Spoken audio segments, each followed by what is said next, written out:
Madam ಒಂದು photo madam.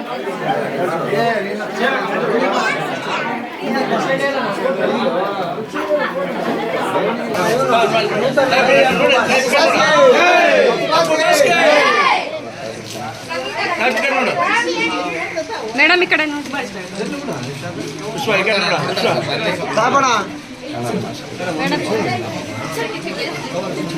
Madam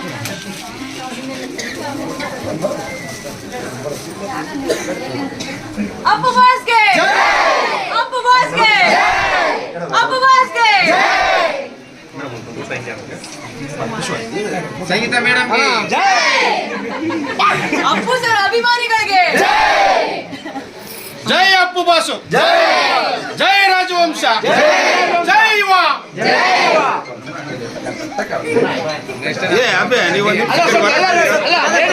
ತುಂಬಾ ಖುಷಿ ಆಯ್ತು ಮೇಡಮ್.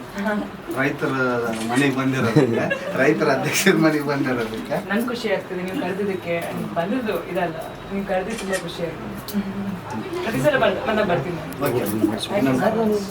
ಮೊದಲನೇ ಸತಿ ಹೊಸಪೇಟೆಗೆ ಬಂದಿದ್ದೀನಿ. ತುಂಬ ಅಂದರೆ ತುಂಬ ಖುಷಿ ಆಗ್ತಾ ಇದೆ. ಎಲ್ಲಿ ನೋಡಿದ್ರು ಅಪ್ಪು ಸರ್ ಕಾಣಿಸ್ತಾ ಇದ್ದಾರೆ, ಅಪ್ಪು ಸರ್ ಅಭಿಮಾನಿಗಳೇ ಕಾಣಿಸ್ತಾ ಇದ್ದಾರೆ.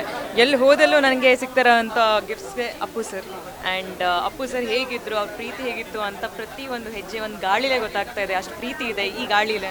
ಮತ್ತು ಆ್ಯಕ್ಚುಲಿ ಇಲ್ಲೇ ಇರೋಣ ಅಂತ ನಂಗೆ ಅನಿಸ್ತಾ ಇದೆ. ಪ್ರತಿ ಕ್ಷಣನೂ ಇಲ್ಲಿ ಕಳೆದಿರೋಂಥ ಕ್ಷಣ ನಂಗೆ ತುಂಬ ಅಂದರೆ ತುಂಬ ಖುಷಿ ಆಗ್ತಾ ಇದೆ. ಅಷ್ಟು ಅಪ್ಪು ಸರ್ ಹೌದು ಸರ್ಕಲಿಗೆ ಹೋಗಿ ಬಂದೆ. ಆ್ಯಂಡ್ ಅಲ್ಲಿ ಅಪ್ಪು ಸರ್ ಆಶೀರ್ವಾದ ತಗೊಂಡಿದ್ದು ಅವರಿಗೆ ಒಂದು ಗಾರ್ಲ್ಯಾಂಡ್ ಆಫರ್ ಮಾಡಿದೆ. ನಂಗೆ ತುಂಬ ಇಷ್ಟ ಆಯಿತು. ಆ್ಯಂಡ್ ಅಲ್ಲಿ ಸೇರ್ಕೊಂಡಿರುವಂಥ ಅಭಿಮಾನಿಗಳು ತುಂಬ ಖುಷಿ ಆಗ್ತಾ ಇದೆ. ಆ್ಯಕ್ಚುಲಿ ಈ ಥರ ಈ ಪ್ರೀತಿನ ನೋಡಿ ನಂಗೆ ಕಣ್ ತುಂಬಿ ಬರ್ತಾ ಇತ್ತು ಅಲ್ಲೂ ಕೂಡ. ಆ್ಯಂಡ್ ಇವಾಗಲೂ ಕೂಡ ತುಂಬ ಖುಷಿ ಆಗ್ತಾ ಇದೆ. ಹಾಂ ಹೌದು, ಗೌರ್ಮೆಂಟ್ ಸ್ಕೂಲು. ಹೌದು